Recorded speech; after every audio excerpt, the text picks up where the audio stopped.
Alright, what's going on YouTube? This is Airfare Gaming with another deck profile. This is actually for mine, Jonathan Sauls. It is, I would say, week one of 1 month, one deck. And it's actually like a 1.2 version. Wednesday I was playing this deck and the Power Elements didn't come out. So since after Power Elements it's changed just a little bit. It's actually gave it quite a boost. Today I got second place with it. My matchups were round 1 Cyber Dart 2-0. Round 2 was Necro Valley Control, which had a lot of traps and whatnot. I think I went 2-1 with that. Had a lot of slide deck stuff with that. Round 3 I played Marincess with Isaiah. Got the game 1 and time got called for game 2 and we had tied life points. And then round 4 was against Punk Pure and didn't really know what that all is and got 2-0'd by that. But enough of that, let's go ahead and dive into the deck profile. And so like I said in my last video, we are playing Frogs. Da, da, da. But it's got a little twist to it. So of course, its standard core is 3 swap, 3 dupe, and 2 Ronin. The standard lineup for any frog deck, even the Splight ones now. My little twist is I'm not playing Splight much. 2 Backjack. Whenever this card goes to graveyard, it can let you look at the top 3 cards, rearrange it. During your opponent's turn, you banish it for cost. Reveal the top card. If it is a normal trap, you can set it and activate it that turn.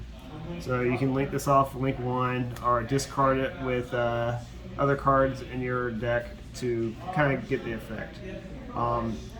And leading up to what the actual deck is, it is Paleo Frogs. So we run 2 Dynamiscus, which you can discard, use the Backjack discard. Targeting is cost, so if they negate it, you don't have to discard it. You have the 3 Book of Moons, which are really good right now in this format against sprites because you can flip their level 2 face down and they can't extend off of that. Also works with surviving until your next turn. 3 of the NSTs, 3 of the Foolish Barrow Goods, so you can send a trap to the graveyard. And you have the 3 return a banished card to the graveyard. And all of these Paleozoics can chain off another trap, special summon it from the graveyard. Once it leaves the field, it is banished. But most of the time, you're using those for materials to go into your extra deck monsters or just plays, pretty much. I am running 3 Dimensional Bears. This format's with more fusion, exceeds, and sometimes even synchros, so this is a good main deck card just to see it. And then we have 2 trap tricks. Get any of your traps in the deck. And then the difference I'm playing in, which I found a while ago, is I'm running the Mill Paleozoics, which is the Needle Bug Nest. You take 5 cards to the top of your deck, goes to graveyard. So you load up the grave, and you'll see why, because we run 3 Rise of Full Height, 2 Breakthrough Skills, and 3 Lost Winds. So these cards can occur in the graveyard. If a monster is special summoned from the extra deck, from your opponent's extra deck, you can set this back. It is a negate effect and cut its attack in half. And it's not till the end of the turn. It is permanent until that monster leaves the field or is flipped face down. Breakthrough skill is a imperm on field, and then during the turn is not sent to the graveyard, you can banish it again and negate a monster. And it's a quick effect because it's a trap. So there's been times where somebody wants to do Zeus, I can just chain it, or some other Marincess plays earlier today. But this deck, it allows you to live and kind of like just grind time. Whenever it's flipped face up on the field, you can target 1 monster in the field, double its defense until the end of the turn, and then at the end of the turn, it'll go to 0. But the big thing is that when it's in a graveyard, you can banish this card by targeting 1 card. and make it where that monster is the only card that they can attack that turn. If that card leaves the field, they cannot attack for the rest of the turn.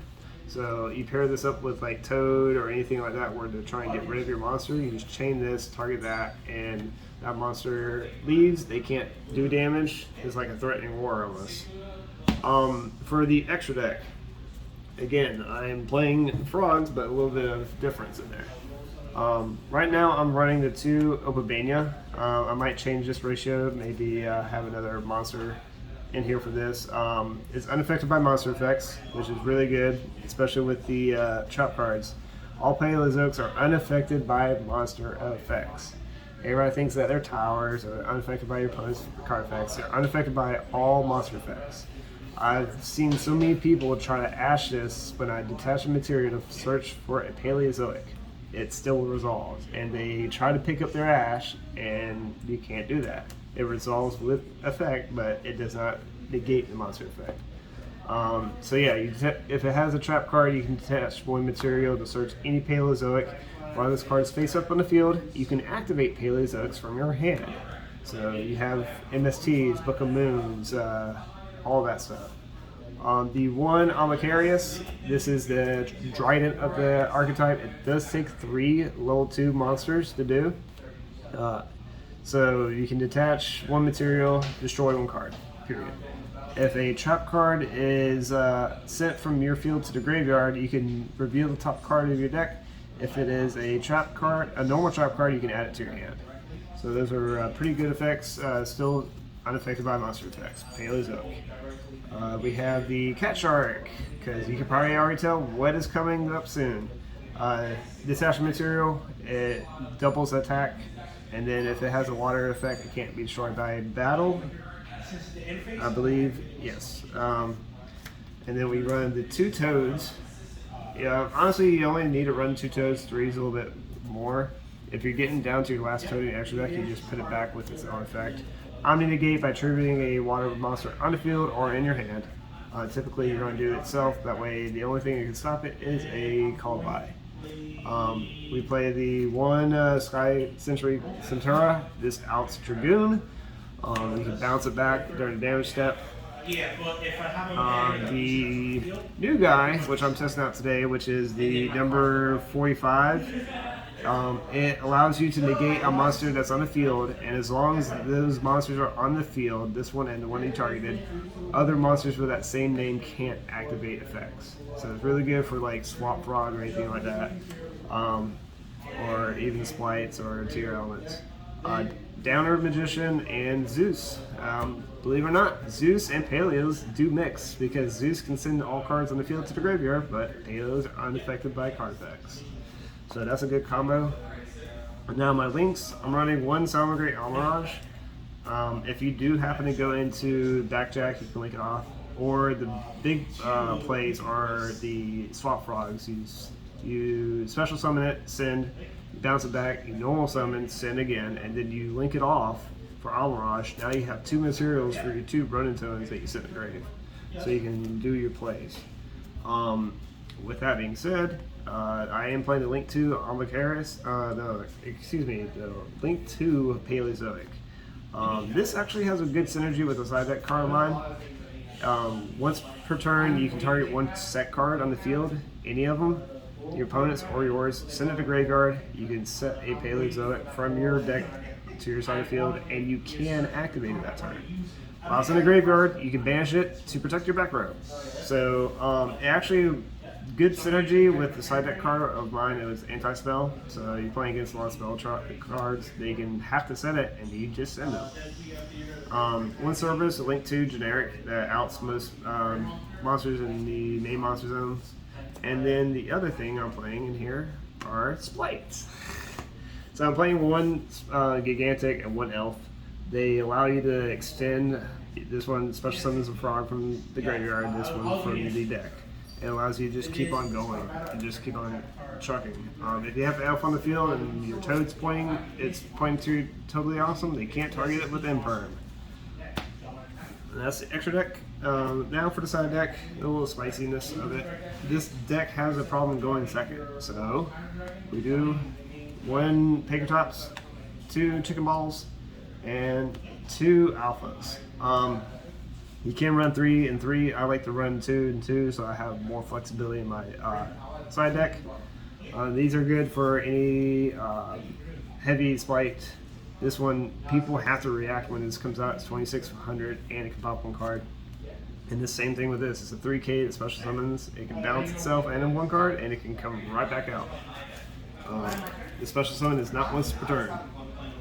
Now we have the 3rd breakthrough skill. Like I said, it's an imperm in the grave and on the field. You have trouble with the back row, which is Heavy Storm Duster. It actually came out really big today against the Necker Valley, because that really shuts down my deck. We have 3 of the Transmigrational Proxy. I was going to try this out today. There wasn't much Sprite that came out today. It basically targets 2 cards in the graveyard, and it's either graveyard, and it shuffles them back to the deck. So if they get run in the graveyard, you can shuffle it back. Same thing with Tier Elements. They can miss timing. You can shuffle it back. Same thing with the Despia. You can shuffle back their cards so they don't get the special summon. 3 anti-spells. Spell cards, Lightning Storm, Really Hurts. So you just have this out to stop that. Again, it helped out with the Necker Valley matchup. And then with the link to Paleozoic, you just send whatever cards they send or they set. And you can set your MST and pop the other one. So you can get 2 cards off of your opponent's side of the field. Last one is Red Reboot. You don't like trap cards. So it's just same thing. You can set it and you can pop whatever they set. So this is it for the deck profile. Again, it is August 7th, Sunday. So this is version 2 of it, from going from pure Paleos to now having a little bit of Splight splash into it. So just stay tuned for updates on the channel, and you can already see that we're already racking up pack openings for the end of the month. Thanks for tuning in.